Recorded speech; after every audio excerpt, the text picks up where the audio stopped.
Hello students. Second section के हमने दो आर्टिकल कंप्लीट कर लिए हैं। So now question number third. अब आपकी न्यूमेरिकल प्रॉब्लम स्टार्ट हो रही है यहाँ पे, न्यूमेरिकल क्वेश्चंस। और जो आपने हैमिल्टन के दो आर्टिकल किए थे, जिसमें आपने हैमिल्टन इक्वेशन ऑफ मोशन निकाली थी और फिजिकल सिग्निफिकेंस देखा था आपने हैमिल्टन का, उनकी हेल्प से अब हमने इक्वेशन ऑफ मोशंस निकालनी है। ठीक है, तो क्वेश्चन नंबर थ्री, अगर आपको याद हो तो ये क्वेश्चन नंबर थ्री देखो जरा ध्यान से इसको। Using Hamilton method obtain equation of motion for one dimensional harmonic oscillator. अगर कुछ याद आ रहा हो आपको तो फर्स्ट सेक्शन का एक क्वेश्चन नंबर 8 था।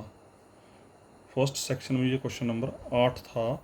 वहाँ पर आपने वन डायमेंशनल हार्मोनिक ऑसिलेटर की इक्वेशन ऑफ मोशन स्टडी की थी विद द हेल्प ऑफ लैग्रेंजीज। अब इसको हम यहाँ स्टडी कर रहे हैं with the help of Hamilton. Final answer दोनों से सेम आएगा, चाहे लैग्रेंजी से करो चाहे हैमिल्टन से करो, फाइनल आंसर इज सेम। पर लैग्रेंजी से सॉल्व करना it is quite easy, but Hamilton के केस में थोड़ा ये डिफ़िकल्ट हो जाता है। तो क्या प्रोसीजर बताया था मैंने आपको न्यूमेरिकल सॉल्व करने के लिए? सबसे पहला काम, आपने काइनेटिक एनर्जी निकालनी है, फिर आपने पोटेंशियल एनर्जी निकालनी है, फिर आपने एल निकालनी है for every question of Hamilton, mind it. और ये टास्क आप खुद करेंगे, इस टास्क को मैं अब नहीं करवाऊंगा, आपको आइडिया दे दूंगा और उसका करना आपने। एल निकालने के बाद फिर आपने निकालना जनरलाइज्ड मोमेंटा पी रो, और जनरलाइज्ड मोमेंटाज आपके उतने निकलेंगे जितने आपके जनरलाइज्ड कोऑर्डिनेट्स होंगे। ध्यान रखना इस चीज़ का, मैं फिर रिपीट कर रहा हूँ। एल निकालने के बाद फिर आपने निकालना है जनरलाइज्ड मोमेंटा, और जनरलाइज्ड मोमेंटा आपके उतने निकलेंगे गिनती में जितने आपके जनरलाइज्ड वेरिएबल्स होंगे।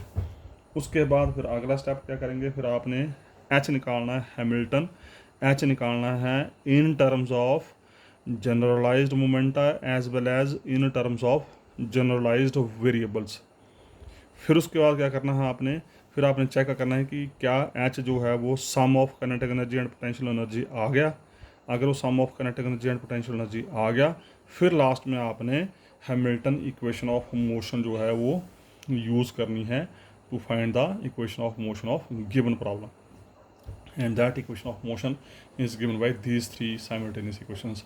और इसके बारे में मैंने बताया था कि इसकी हम कोई बात नहीं करेंगे, हम बात करेंगे पहली और दूसरी की कुछ टाइम के लिए, और उसके बाद मैं दूसरी इक्वेशन को भी छोड़ दूंगा। क्यों? क्योंकि ये जो दूसरी इक्वेशन है, इसका रिजल्ट और मोमेंटा के द्वारा दिया गया रिजल्ट दे आर सेम। तो जब आपको पी रो निकालना ही निकालना है तो इसको सॉल्व करने की कोई ज़रूरत नहीं है। So we left with only P rho dot equal to minus कर लिया छोटा कर ली क्यू रो। तो मैं फिर रिपीट कर देता हूँ फटाफट से। सबसे पहले आप काइनेटिक एनर्जी निकालेंगे, फिर पोटेंशियल एनर्जी निकालेंगे जैसे निकालते रहे हैं फर्स्ट सेक्शन में, फिर एल निकालेंगे। एल तक का काम आपका होगा, इसके ऊपर मैं ज़्यादा कंसंट्रेट नहीं करूँगा।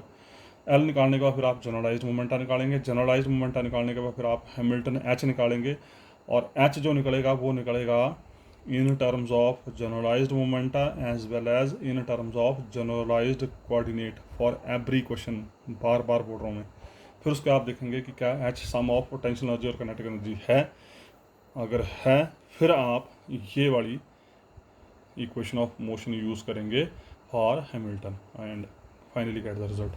तो this is the process for every question. आसान काम में कोई ज़्यादा दिक्कत नहीं, बस थोड़ा कैलकुलेशन वर्क बढ़ेगा इसमें, बाकी काम आसान है। तो फर्स्ट क्वेश्चन है वन डायमेंशनल हार्मोनिक ऑसिलेटर की इक्वेशन ऑफ मोशन निकालनी with the help of Hamilton method. तो पहला काम आपका harmonic oscillator, go to question number 8 of first section and copy and paste as it is, right from first line to up to L. ये आपका काम है, मैं इसको छोड़ रहा हूँ यहाँ पे। तो you can see question number 8 itself. So up to question number, because of question number 8, right from first line to capital L, ये आपका काम है। अब इसको मैं छोड़ रहा हूँ, इतना मेरा टाइम बच रहा है। तो ये L आ जाएगा आपका finally, L equal T minus V, T निकल गया, वी निकल गया, तो L हो गया half M x dot square minus half के एक्स स्क्वायर। ये निकाला होगा आपने as it is, copy paste और कुछ नहीं। फिर क्या बोला मैंने, L निकालने के बाद फिर निकालना है जनरलाइज्ड मोमेंटा। ठीक है, अब यहाँ पर कितने वेरिएबल थे? यहाँ पर सिर्फ और सिर्फ एक ही वेरिएबल था, एक ही वेरिएबल था। ठीक है, कौन सा वेरिएबल था यहाँ पे? जनरलाइज्ड वेरिएबल एक्स वेरिएबल है यहाँ पे, ये आप देख चुके होंगे पहले शुरू में। सो जितने जनरलाइज्ड वेरिएबल होंगे उतने आपके मोमेंटाज निकलेंगे। तो we know generalised momenta, generalised momenta क्या होता है? P rho is equal to कर लिया एल बटा कर ली Q rho dot rho varies from 1 to n। तो यहाँ पर क्योंकि एक ही जनरलाइज्ड वेरिएबल है तो पी रो को मैंने नाम दे दिया पी। तो p इक्वल टू, क्योंकि x जनरलाइज वेरिएबल है तो कर लिया एल बटे कर लिया एक्स डॉट, तो इसका मतलब इस एल को with respect to x dot differentiate करो, जो आएगा that is p is equal to m x dot. ठीक है जी। We know Hamilton is given by, जैसे मोमेंटा निकल गया, मोमेंटा निकालने के बाद फिर आपने हैमिल्टन इक्वेशन ऑफ मोशन निकालनी है। हैमिल्टन के कैसे देते हैं, हैमिल्टन होता है formula rho equal to 1/n Q rho dot P rho minus capital L होता है फार्मूला। ठीक है, रो वेरीज फ्रॉम 1/n, तो रो कितने यहाँ पर है ही एक है, rho means number of independent variables, independent means generalised variable, तो जनरलाइज्ड वेरिएबल कितने एक ही है यहाँ पे, तो समेशन वेरीज फ्रॉम 1 to 1, तो क्यू रो बन गया x dot, Q rho dot बन गया एक्स डॉट, पी रो बन गया पी रो पी आ गया माइनस कैपिटल एल, और कैपिटल एल की वैल्यू क्या है, half M x dot square minus half के x square. The steps are same for every question, mind it, सिर्फ कैलकुलेशन वर्क वेरी करेगा आपका, बाकी सारे स्टेप सेम है। ठीक है जी, ये आ गया। फिर आपने यहाँ से नंबर 4 से फॉर एवरी क्वेश्चन, ये नंबर 4 में आप जो मोमेंटा निकाल चुके होंगे उस नंबर 4 से आपने अब क्या करना है, ये जो एच लिखा है इस एच को आपने in terms of momenta as well as in terms of generalised coordinate लिखना है। तो पहले आप इसको मोमेंटा की टर्म में लिखेंगे, तो मोमेंटा की टर्म में कैसे लिखना है, जो आप ऊपर मोमेंटाज निकाल चुके होंगे उन मोमेंटाज की हेल्प से आपने जनरलाइज्ड वेरिएबल को चेंज करना है इन टर्म्स ऑफ मोमेंटा। तो एक्स डॉट की वैल्यू क्या बन जाएगी, पी बटा एम, तो यहाँ पर एक्स डॉट की वैल्यू डाल दी पी बटा एम, तो ये बन जाएगा पी स्क्वायर बटा एम। एक्स डॉट की वैल्यू डाल दी पी स्क्वायर बटा एम, स्क्वायर आएगा, एक एम कैंसिल हो जाएगा, हाफ के x square. Solve it and we get this result. So this is capital H in terms of generalize momenta, इसको नंबर 5 कर दिया। उसके बाद फिर इसको आपने in terms of variable convert करना है, जनरलाइज्ड वेरिएबल, तो कुछ नहीं करना, फिर दोबारा नंबर 4 को यूज़ करना, नंबर 4 से जो मोमेंटाज की वैल्यू होंगी उनको रख देना, पी की जगह एम एक्स डॉट, पहले आपने एक्स डॉट को रिप्लेस किया था पी की टर्म में, तो मोमेंटा आ गया, फिर मोमेंटा को रिप्लेस करना है एक्स डॉट की टर्म में, मतलब पी की वैल्यू एम एक्स डॉट रख दो यहाँ पे, रख के आपके पास ये इक्वेशन आ जाएगी। This is your H in terms of generalised variable. फिर उसका अगला स्टेप था आपने ये देखना है कि जैसे ये जनरलाइज्ड वेरिएबल की टर्म में आएगा आपका H, this immediate is of the form T plus B, T plus B means kinetic energy plus potential energy, ये आपकी काइनेटिक एनर्जी थी यू कैन चेक, ये आपकी पोटेंशियल एनर्जी थी you can check, this is kinetic energy, this is potential energy, तो ultimately H is sum of kinetic energy and potential energy. ये verify करना भूलना नहीं है फॉर एवरी क्वेश्चन। बस जैसे H equal T plus B बना, now we can use Hamilton canonical equation of motion. और Hamilton canonical equation of motion क्या होती हैं, चलने से पहले अब ये दो मेजर इक्वेशन है, आपकी ध्यान रखना है, ये दो मेजर इक्वेशन से मैं बार बार रिपीट कर रहा हूँ। ठीक है, अब इन दो इक्वेशन की हेल्प से अब आप निकालेंगे Hamilton equation of motion. And Hamilton equation of motions क्या है आपकी, करली एच बटा curly Q rho equal to minus P rho dot, पहली करली एच बटा curly P rho equal to Q rho dot, और तीसरी थी करली एच बटा करली टी माइनस करली एल बटा करली टी। इसको तो लेने की कोई ज़रूरत नहीं, इसको नाम लिखो तो कोई हर्ज नहीं है। अभी फिलहाल मैं दो को लेके चल रहा हूँ, उसके बाद मैं एक ही लेके चलूँगा। और मैंने क्या बोला, ये जो दूसरी इक्वेशन है this it self verify your equation number 4, ये जो है this it self verify equation number 4, तो इसको भी करने की ज़रूरत नहीं है। ओके, ये थी जनरलाइज्ड इक्वेशंस। अब इनको हम कन्वर्ट करते हैं। क्यू रो क्या है एक्स, तो ये बन गया करली एच बटा करली एक्स, पी रो क्या है पी माइनस पी डॉट, करली एच बटा करली पी, क्यू रो क्या है एक्स डॉट, तो पहली इक्वेशन से बन गया, दूसरी से बन गया। अब एच आप नंबर 5 में नंबर 6 में निकाल चुके हैं, नंबर 6 को with respect to X differentiate करो, ध्यान रखिए नंबर 6 को with respect to X differentiate करो, ये आ गया के एक्स, और नंबर 4 से पी को with respect to T differentiate कर दो, ये नंबर 4 हर एक क्वेश्चन में होगा ये मोमेंटा। नंबर 6 से एच को with respect to X differentiate कर दो, नंबर 4 को with respect to T differentiate कर दो, ये आपके पास आ जाएगा। और उसी तरीके से नंबर 5 को with respect to P differentiate करो, नंबर 5 को with respect to P differentiate करो, डिफ्रेंशिएट करके ये आ गया, and this is nothing but this is your equation number 4। तो मैं आपको ये कह रहा हूँ कि ये जो दूसरी इक्वेशन है this it self verify always for every question equation number 4, तो उसको करने की ज़रूरत नहीं है। तो मेन हमारा मकसद यही है कि X equal to minus M x dot, इसको उठा के साइड लेके आगे एम से थ्रू आउट डिवाइड कर दिया, तो बन गया एक्स डबल डॉट प्लस के बटा एम एक्स इक्वल टू 0, और यहाँ से p equal to M x dot. और अगर आप फर्स्ट सेक्शन में क्वेश्चन नंबर 8 चेक करेंगे तो वहाँ पर भी यही सेम इक्वेशन आपने ड्राइव की होगी with the help of Lagrange's. तो हैमिल्टन से भी सेम इक्वेशन आई, लैग्रेंजेस से भी सेम इक्वेशन आई, मतलब इक्वेशन फाइनल जो आएगी वो सेम आएगी, बट कैलकुलेशन वर्क जो है वो वेरी कर जाएगा। So this is all about for this question. उसके बाद क्वेश्चन नंबर 4 देखेंगे ज़रा फिर से। ये भी क्वेश्चन आपने पीछे किया हुआ फर्स्ट सेक्शन में। Construct the Hamilton and hence obtain equation of motion of simple pendulum, and this is your question number 10 in first section. Simple pendulum बड़ा क्वेश्चन है, हो सकता है नंबर वेरी कर जाए, बट मेरे हिसाब से क्वेश्चन नंबर 10 ही होगा वहाँ पे। तो ये भी काम अब आपके लिए छोड़ रहा हूँ। Go to question number 10 of section first of simple pendulum, right from first line as it is copy and paste up to capital L. First line start कर दो, ये सेम भाषा सेम एज इट इज़ लिखा हुआ है, तो capital L तक जाएंगे आप। ये इसकी डायग्राम है सिंपल पेंडुलम की।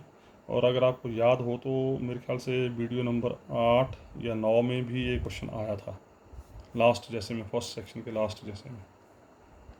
ठीक है, तो ये टी निकल गया, ये वी निकल गया, तो अल्टीमेटली एल निकल गया आपका half M L square theta dot plus M जी एल कॉस थीटा। ये एल तक आपने एज इट इज़ निकालना है फर्स्ट सेक्शन से। ये टास्क मैं आपके लिए छोड़ रहा हूँ।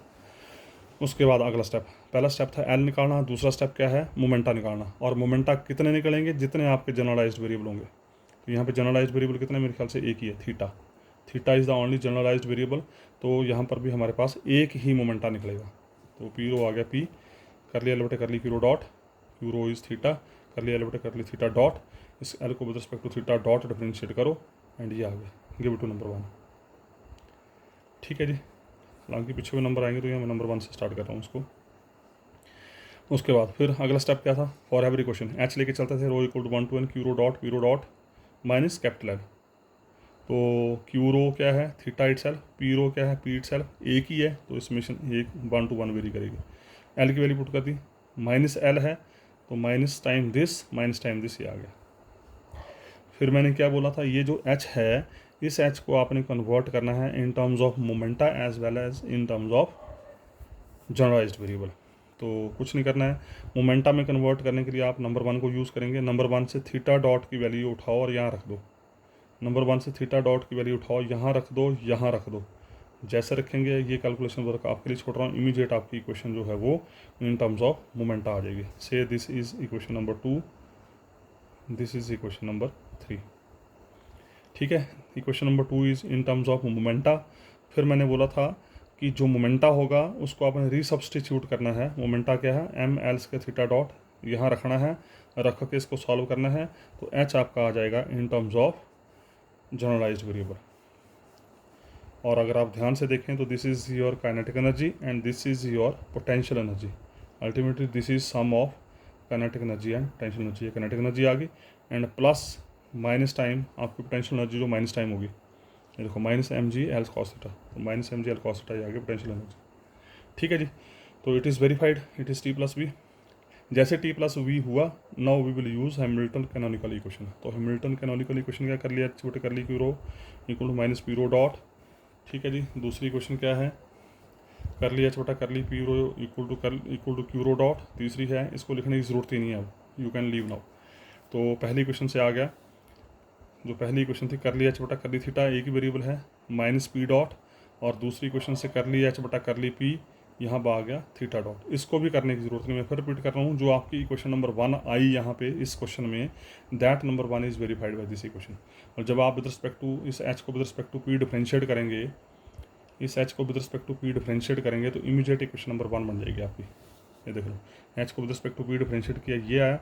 आप चेक कर सकते हैं कि this is nothing but this is your equation number 1। तो इसको करने की ज़रूरत नहीं होगी, क्योंकि नंबर 1 तो हमने करना ही करना है। तो ये आपकी सेकेंडरी इसका मतलब ज़रूरत है, अगर आप करना चाहें तो कर सकते हैं, नहीं करना चाहें तो ना करें।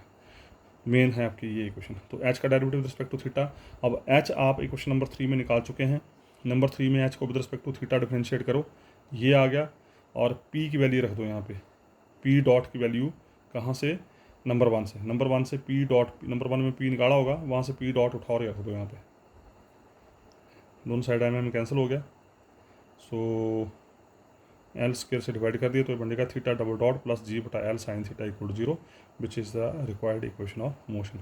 और आप चेक कर सकते हैं क्वेश्चन नंबर 10 सेक्शन 2 में, वहाँ पर भी यही सेम आंसर होगा, बस प्रोसीजर डिफरेंट हो गया, बाकी फाइनली क्वेश्चन जो होगा सेम आएगी। So this is Hamilton equation of motion for this question. Next question number 5, ये भी आपने वहाँ पर किया हुआ है फर्स्ट सेक्शन में. A particle of mass m attracted to a fixed point O by an inverse square force F is equal to minus mu m over r square. Where mu is a gravitational constant. Using plane polar coordinate find Hamilton equation of motion. और अगर आप ध्यान दें तो this is nothing but this is your Kepler law of motion, planetary law of motion. और planetary law of motion था आपका question number 9. This is your question number 9 in section first. Again I am giving this task for you. Same copy paste यहाँ से start करना है question number 9 first section का, और आपने अप टू एल तक जाना है. अप टू एल तक ध्यान से देखें ज़रा. इसका एल आया ये number 3, half M R dot square plus are square theta dot square plus M mu बटा आर. ये इतना काम जो है वो आपको छोड़ रहा हूँ. बस एल निकल गया. अब देखो यहाँ पर जनरलाइज्ड वेरिएबल कितने, 2 हैं. एक आर है, एक थीटा है. यहाँ 2 जनरलाइज्ड वेरिएबल्स हैं. तो इन 2 जनरलाइज्ड वेरिएबल के अनुसार अब हमारे पास 2 मोमेंटा आएंगे. एक आएगा आर के अनुसार, एक आएगा थीटा के अनुसार. एक आर के अनुसार, एक थीटा के अनुसार. ठीक है. तो इन 2 वेरिएबल्स की हेल्प से आपने 2 मोमेंटा निकालने हैं. 1 पी आर, मतलब रो को आर यूज़ कर लिया. पी आर का मतलब कर लिया एल बटा कर ली आर डॉट. एल का direct with respect to are dot, इसको with respect to are dot differentiate करो, ये आ गया. और दूसरा विद रिस्पेक्ट टू थीटा, दूसरा मोमेंट आएगा थीटा के लिए. तो p theta, p rho equal to p theta. Rho में थीटा यूज़ कर रहा हूँ ताकि हमारे को याद रखने में कोई प्रॉब्लम ना हो. Even you can use P1 P2 P3 also in place of R and theta. पर आर थीटा लगा के ज़्यादा बेटर रहेगा, हमें क्लियर रहता है कि किस वेरिएबल का मोमेंट है. ठीक है. पी के पैर में थीटा लगाया तो उसका मतलब थीटा वेरिएबल का मोमेंट है. पी के पैर में आर लगाया तो this is the moment of R variable. कर लिया एल बटे कर ली थीटा डॉट. तो एल को with respect to theta dot differentiate करके यहाँ. ठीक है जी. मोमेंटा निकल गए. फिर एच लेके चलते हैं. H equal to rho equal to 1 to 1 Q rho dot Q rho minus capital L. कितने वेरिएबल थे, 2. कौन कौन से, एक आर एंड एक थीटा. तो रो वेरीज फ्रॉम 1 to 2. एक बन जाएगा आर डॉट, पी रो आ गया पी आर. दूसरा बनेगा थीटा डॉट, पी रो आ गया P theta minus capital L. कोई तंगी नहीं. फिर अगले स्टेप में एल की वैल्यू पुट कर दी. जो एल आपने नंबर 3 में निकाला था उसको रख दिया यहाँ पे. फिर क्या बोला था मैंने यहाँ पे, जैसे यहाँ पहुँचे फिर इस एच को आपने in terms of generalised momenta and in terms of variable निकालना है. तो पहले in terms of generalised momenta निकालना है. और in terms of generalised momenta निकालने के लिए क्या करेंगे आप यूज़ करेंगे ये पी आर और पी थीटा जो निकाले हैं आपने. ये जो मोमेंटा निकाले हैं इनकी हेल्प से मतलब इन मोमेंटा से आर डॉट और थीटा डॉट की वैल्यू उठाएंगे और यहाँ रखेंगे. जैसे यहाँ रखेंगे इमीडिएट ये इक्वेशन आपकी मोमेंटा के टर्म में कन्वर्ट हो जाएगी. ये आर पी के पैर में ध्यान रखना है. बेसिकली पी के पैर में आर का स्क्वायर है, पी के पैर में थीटा का स्क्वायर है. पी इंटू आर नहीं है, ध्यान रखना है. पी के पैर में आर है यहाँ पे. ये आर जो है भाई यहाँ पर है. तो पी आर स्क्वायर बटे M plus P theta square बटे एम आर स्क्वायर. बाकी ये आ गया. ठीक है. तो इसको सॉल्व किया. अब ये कैलकुलेशन वर्क आपके लिए छोड़ रहा हूँ. Solve it and we get this result. This is the value of H in terms of generalised momenta. इसको नंबर 4 कर दिया हमने. फिर क्या बोला था मैंने, फिर इन मोमेंटास की वैल्यूज़, इन मोमेंटा की वैल्यूज़ पी आर और पी थीटा की वैल्यू निकाली हुई यहाँ आपने ऑलरेडी. यहाँ रखो. इमीडिएट आपका रिजल्ट जो है वो जनरलाइज्ड वेरिएबल के टर्म में आ जाएगा. इसको बोल दिया मैंने नंबर 5, जनरलाइज्ड वेरिएबल के टर्म में आ जाएगा. और जैसे ये जनरलाइज्ड वेरिएबल के टर्म में आया, ये बन गया आपकी काइनेटिक एनर्जी और ये बन गया आपकी potential energy. And this is the sum of T and V. आप चेक कर सकते हैं. This is kinetic energy, this is your potential energy. ठीक है. जैसे टी प्लस वी बना बस उसके बाद फाइनली फिर we have Hamilton canonical equations are. ये होती हैं कर लिया छोटे curly rho equal to minus P rho dot होती हैं. वेरिएबल कितने, 2 हैं. तो इन 2 वेरिएबल के अनुसार क्या बन जाएगा, एक क्यू रो बन जाएगा आर, एक क्यू रो बन जाएगा थीटा. और दूसरी साइड इसको करने की भी जरूरत नहीं है. दूसरी साइड कर लिया छोटा curly p rho equal to Q rho dot. P rho एक बार पी आर है, पी रो एक बार पी थीटा है. तो ये इक्वेशनें आपकी जो हैं, जो आप मोमेंटा निकाल चुके हैं ऊपर, जो momenta P R and P theta निकाल चुके हैं, ये इक्वेशन सिर्फ और सिर्फ उनको काउंटर करके बताती हैं कि सही है कि नहीं है. बाकी इसका कोई काम नहीं है. और मेन टास्क है इसका यहाँ पे. अब ये एच आपके पास है नंबर 5, इस नंबर 5 को with respect to R differentiate करो। यहाँ पर पी आर डॉट की वैल्यू रखो, मोमेंटा निकाला होगा, पी आर निकाला होगा, उसको with respect to T differentiate करके लिखो यहाँ पे। फिर इस एच को with respect to theta differentiate करो। ये आपको दे रहा हूँ टास्क, मैथमेटिकल टास्क अब आप करेंगे।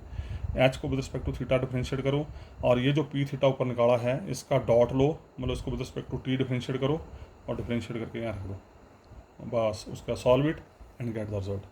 तो जब आप ये वैल्यूज़ रखेंगे तो वैल्यू रखने के बाद आपके पास ये बन जाएगा। ये आगे नंबर 5, मैंने नंबर 5 पीछे भी दिया था, तो इसको ऐसा करते हैं नंबर 5A कर देते हैं। ठीक है जी, तो ये आ गया। जैसे वो वैल्यूज़ जो मैंने बोली अभी रखेंगे तो ये आ गया नंबर 5, ठीक है, नंबर 6, नंबर 7 और नंबर 8। नंबर 7 ये आ गया पी आर इक्वल टू, ये पैर में आ रहा है, ध्यान रखना, पी के पैर में आ रहे हैं, पी के पैर में थीटा है, M R dot cross multiply करके। तो ये वेरीफाई कर रहा है आपकी उसी क्वेश्चन को जो जनरलाइज्ड मोमेंटा निकाले थे, नंबर 7 और नंबर 8। तो 7, 8 को करने की ज़रूरत नहीं, मेन आपने फोकस करना है 5 और 6 को। ये 5 और 6 जो हैं they are the basic equations. तो नंबर 5 से minus p square theta m r q plus M mu बटा r square equal to minus p are dot. तो पी आर का differentiation with respect to t क्या यहाँ रख दिया यहाँ पे। फिर इसको उठा के साइड लेके आगे ये आ गया। फिर थ्रू आउट एम से डिवाइड कर दिया, एम से डिवाइड करके ये बन गया, ये नंबर 9 बन गया। ठीक है जी, नंबर 8 से ये बन गया। तो इसको नंबर 7 और 8 को सॉल्व करने की ज़रूरत नहीं है। और यहाँ से minus P theta dot equal 0, number 6 से minus D D T of P theta equal 0, और पी थीटा की वैल्यू निकाली है आपने पीछे जनरलाइज्ड मोमेंटा, उसको with respect to T differentiate कर दो, ये आ गया। तो यहाँ से minus M are square theta dot integrate कर दिया, M constant R square constant theta double dot integration theta dot equal to constant of integration constant. फिर माइनस एम को कांस्टेंट में कंज्यूम कर दिया, तो R square theta dot equal to constant, and R square theta dot is nothing but this is your P theta. तो कई बार ये ऐसा भी पूछा गया क्वेश्चन में कि prove that p theta equal to constant in case of this problem. Hence equation 9 and 10 are the required equation of motion. तो I think no problem, very simple step. अब आपको समझ आ गए, तो मुझे ऐसा लगता है कि आप अब खुद भी मूव कर सकते हैं। ठीक है जी, अब देखिए ज़रा क्वेश्चन नंबर 6 देखिए ज़रा, बड़ा अच्छा क्वेश्चन है ये भी।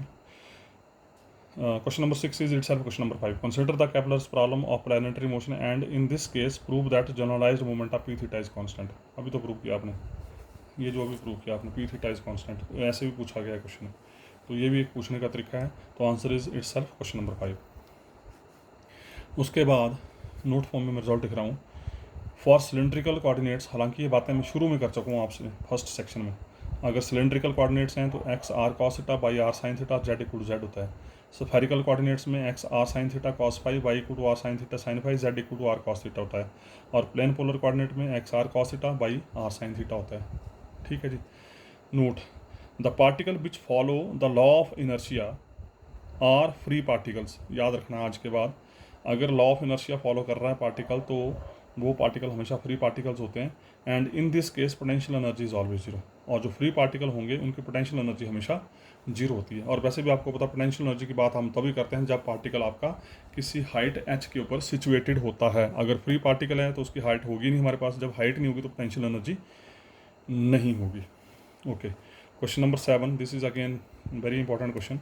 Determine the Hamilton of free particles in different coordinate system. ध्यान रखिएगा, फ्री पार्टिकल इसने बोल ही दिया, फ्री पार्टिकल की हैमिल्टन आपने स्टडी करनी है इन 3 डिफरेंट कोऑर्डिनेट्स, मतलब cylindrical coordinate, spherical coordinate and plane polar coordinate.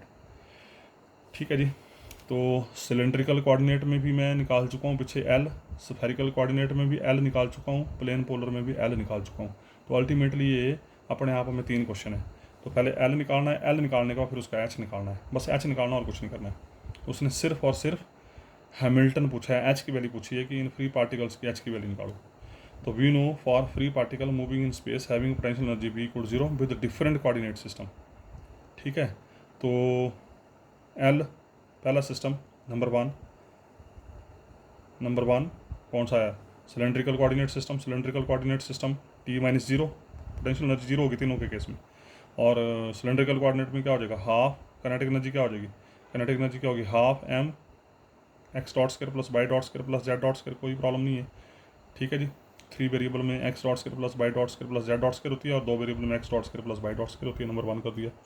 ये पहला सिस्टम जो है सिलेंड्रिकल कोऑर्डिनेट। उसी तरीके से दूसरा, दूसरा आ गया हमारे पास, सॉरी ये पहला आ गया आपका, कुछ गड़बड़ी लग रही है मेरे को यहाँ पे। तो पहला ले लिया मैंने Cartesian coordinate system. Cartesian coordinate system लिया। कार्टेशियन कोऑर्डिनेट में काइनेटिक एनर्जी आ गई half M x dot square plus Y dot square plus Z dot square, इसको कर दिया नंबर 1। उसका दूसरा सिस्टम लिया फिर हमने सिलेंड्रिकल कोऑर्डिनेट।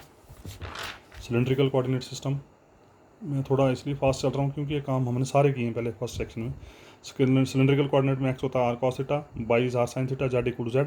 तो एक्स डॉट क्या हो जाएगा, R dot cos theta minus R sign theta theta dot. ठीक है जी। और बाई डॉट हो गया आपका, ये आएगा ना first function derivative second plus second function derivative first, वैसे by dot.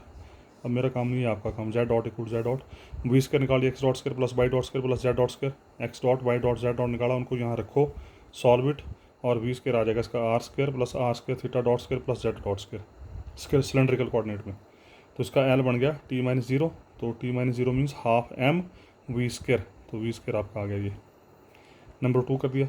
In case of spherical, ये भी हम कर चुके हैं पहले फर्स्ट सेक्शन में। X equal to r sign theta cos phi, y equal to r sign theta sin phi, z equal to r cos theta, और वहाँ मैंने कैलकुलेशन करके बताया था x dot y dot z dot r constant होता है यहाँ पे। वी स्क्वायर हो गया x dot square plus Y dot square plus Z dot square, ये x dot y dot z dot इनका स्क्वायर करो। ठीक है, और तरीका बताया था मैंने किसके, how we can calculate the values, और by solving these first section में किया है सारा कुछ है, तो you can check by solving these calculations. अब ये सारा दिया है यहाँ सॉल्व करके, तो अल्टीमेटली वी स्क्वायर बन जाता है R square theta dot square plus R dot square plus are square sine square theta phi dot square. तो इसका एल बन जाएगा स्फेरिकल कोऑर्डिनेट में हाफ एम, ये पूरा। ठीक है जी। तो तीनों सिस्टम के हमारे पास कैपिटल एल आ चुके हैं। तो निकालना क्या है, हमने निकालना है capital H. We know generalise momenta, momenta क्या होता है, p equal to p rho curly बटे कर ली क्यू रो डॉट, और एच होता है rho equal to 1 to n q rho dot P rho minus capital L. ठीक है जी। हमारा टारगेट है सिर्फ और सिर्फ एच निकालना है, इक्वेशन ऑफ मोशन नहीं पूछी, यहाँ ध्यान रखना। तो एच ही निकालना है हमने। तो एच निकालने के लिए हमारे को पी रो की ज़रूरत पड़ेगी। तो पहला केस लिया फॉर कार्टेशियन सिस्टम। कार्टेशियन में कितने वेरिएबल थे, 3 वेरिएबल थे, एक्स था, वाई था, जेड था। तो एक्स वेरिएबल के अनुसार मोमेंटा होगा पी एक्स कर लिया एल बटे कर लिया x dot, m x dot आ गया। नंबर 1 सिस्टम जो था, केस नंबर 1 जो था, केस नंबर 1 में आप क्या करेंगे, एल को with respect to x dot differentiate करेंगे, फिर एल को with respect to y dot differentiate करेंगे, एल को with respect to Z dot differentiate करेंगे, आपके पास p x P Y P z आ जाएंगे फर्स्ट केस में। केस नंबर 1 में ध्यान रखना है, p x P Y P z मिल गए तो इमीडिएट एच भी मिल जाएगा। तो यहाँ पर एच क्या बन जाएगा, रो इक्वल टू 1 to 3, ये बन जाएगा X dot P X plus Y dot P Y plus Z dot P Z minus capital L. L की वैल्यू रखेंगे यहाँ पे, P x P Y P Z ये निकाले हुए हैं आपने यहाँ पे। तो ये हमने ये रख दी वैल्यूज़, एच आ गया x dot P X plus Y dot P Y plus Z dot P Z minus L. तो एक्स डॉट पी एक्स की वैल्यू होगी एम एक्स डॉट स्क्वायर हो गया, पी वाई की वैल्यू थी M Y dot, P Z की value थी M Z dot, और ये आपका आ गया एल। ठीक है, उसके बाद ये इसको सॉल्व कर लो, सॉल्व करके ये आ गया। उसके बाद फिर इस एच को ये वेरिएबल की टर्म में आ गया, अब एच को मोमेंटा की टर्म में निकालो। तो मोमेंटा की टर्म में निकालने के लिए जो मोमेंटा है आपको उनको यूज़ करो। मोमेंटा जो निकाले थे अभी आपने, जो मोमेंटा निकाले थे P X equal to M x dot, वहाँ से एक्स डॉट की वैल्यू यहाँ रख दो, वाई डॉट की वैल्यू रखो, जेड डॉट की वैल्यू रखो, ये बन जाएगा। उसके बाद 1 अपॉन एम स्क्वायर, एम से कैंसिल हो जाएगा, 1 अपॉन 2m ये आ गया। So this is H in terms of Cartesian coordinates. फिर केस नंबर 2, दूसरा केस था सिलेंड्रिकल कोऑर्डिनेट। सिलेंड्रिकल कोऑर्डिनेट क्या होते हैं, आर थीटा एंड जेड। तो आर के हिसाब से पी आर मिलेगा, पी आर हो गया कर लिया एल बटे कर लिया एल, कर लिया एल बटे कर लिया आर डॉट। तो सिलेंड्रिकल कोऑर्डिनेट में जो एल निकाला उसको with respect to are dot differentiate करो, फिर with respect to theta dot differentiate करो, और फिर with respect to Z dot differentiate करो, और आपके P R P theta P Z निकल जाएंगे। और इनके अनुसार एच बन जाएगा R dot P R plus theta dot P theta plus Z dot P Z minus capital L, H का फार्मूला। अब यहाँ आके आप P R P theta P Z की वैल्यू रख दो, ये जो निकाली है। फिर उसके बाद सॉल्व इट, ये कैलकुलेशन वर्क आपके लिए छोड़ रहा हूँ। फिर उसके बाद ये आ गया एच आपका in terms of generalised variable, और अब एच को लिखना आपने इन टर्म्स ऑफ मोमेंटा। तो कुछ नहीं करना है, यहाँ से आर डॉट है जो मोमेंटा निकाले, आर डॉट पी आर बटे m, theta dot P theta बटे M R square, z dot P z बटे एम यहाँ रख दो एंड सॉल्व इट। उसी तरीके से तीसरा case cylindrical coordinate, sorry spherical coordinate. Spherical coordinate में क्या होगा, पी आर एल को with respect to are dot differentiate किया, फिर पी थीटा स्फेरिकल कोऑर्डिनेट में जो तीसरा केस था, पी थीटा एल को with respect to theta dot differentiate किया, फिर एल को with respect to phi dot differentiate किया, और एच आ गया आपका R dot P R plus theta dot P theta plus phi dot P phi minus capital L. P R P theta P phi ये निकाले हैं आपने, यहाँ रखो, एल की वैल्यू रखो, open the brackets and solve it. ये अब आपका टास्क है, इसको सॉल्व करना है, और ये आ गया। अब ये आ गया H in terms of generalised variable. अब आपने लिखना है H in terms of momenta. तो ये जो मोमेंटा निकाले हैं आपने ऊपर, इन मोमेंटा से आर डॉट थीटा डॉट और फाई डॉट उठाओ, यहाँ रखो, सॉल्व इट, और ये आपका मोमेंटा की टर्म में आ जाएगा। So these are the values of H in case of Cartesian, cylindrical and spherical coordinates. तो इसको मैं अब यहीं विराम दे रहा हूँ। नेक्स्ट जो वर्क है उसको देखेंगे हम नेक्स्ट वीडियो में। सो तब तक के लिए थैंक यू, धन्यवाद।